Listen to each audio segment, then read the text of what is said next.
रात का समय था और आसमान में काले घने बादल छाए हुए थे। गांव के प्रधान ने अपने करीबी मित्रों को हवेली में रात के खाने के लिए आमंत्रित किया। हवेली के दरवाजे को पार करते ही ठंडी हवा का झोंका आया, जिससे हर कोई सिहर उठा। पुराने जमाने की उस हवेली में घुसते ही उन्हें एक अजीब सी बदबू का एहसास हुआ, जैसे सदियों से कुछ यहाँ सड़ रहा हो। हवेली के अंदर दीवारों पर लगे चित्रों के चेहरे अजीब तरह से विकृत थे, मानो ये कुछ कहना चाह रहे हो। रात के खाने के दौरान प्रधान ने मित्रों ने हवेली की कहानियों को साझा करना शुरू किया। सबसे बुजुर्ग मित्र ने कहा, इस हवेली में कुछ तो है, सुना है यहाँ एक आत्मा भटकती है। जैसे उसने यह कहा, हवेली के कोने से एक दरवाज़ा खुद ब खुद खुल गया।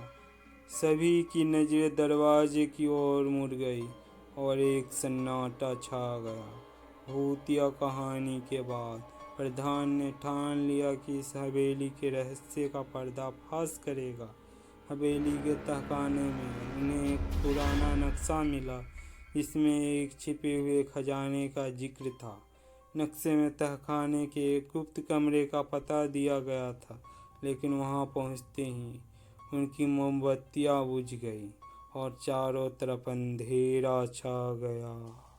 किसी ने सरसराहट की आवाज़ सुनी, मानो कोई उसके पीछे खड़ा हो।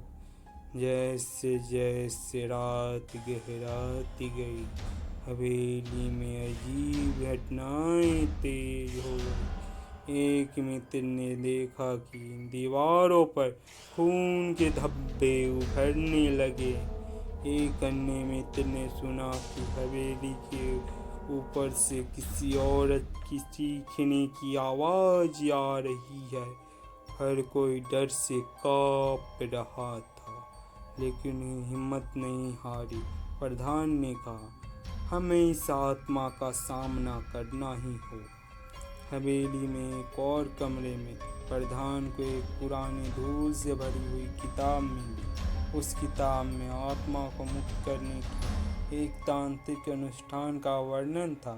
जैसे ही प्रधान ने किताब खोली, हवेली की सभी खिड़कियां अचानक से जोर से खुल गई और एक ठंडी हवा का झोंका अंदर घुस गया।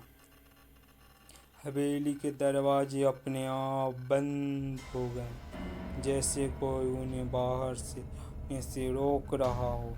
प्रधान और उसके मित्र ने हवेली के मंदिर में अनुष्ठान शुरू किया। वे सब एक मंत्र का जाप कर रहे थे, लेकिन जैसे जैसे अनुष्ठान आगे बढ़ता गया, आत्मा और ज़्यादा क्रोधित होती गई।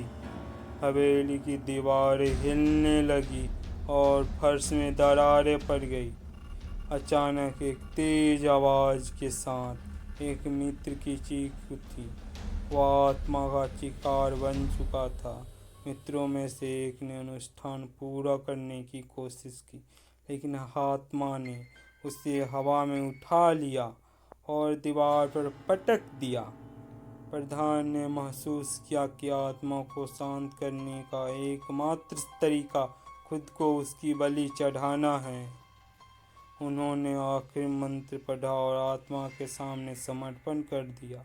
हवेली में अचानक सब कुछ शांत हो गया। प्रधान के बलिदान के बाद हवेली में सभी बत्तियां बुझ गई और हवेली में एक भयानक शांति छा गई। धीरे धीरे सुबह की पहली किरण ने हवेली को रोशन किया और सबने देखा कि हवेली अब पूरी तरह खाली थी। आत्मा का प्रकोप समाप्त हो चुका था। गांव के लोग प्रधान की बहादुरी की कहानी सुनते हुए उस हवेली को हमेशा के लिए बंद कर देते हैं।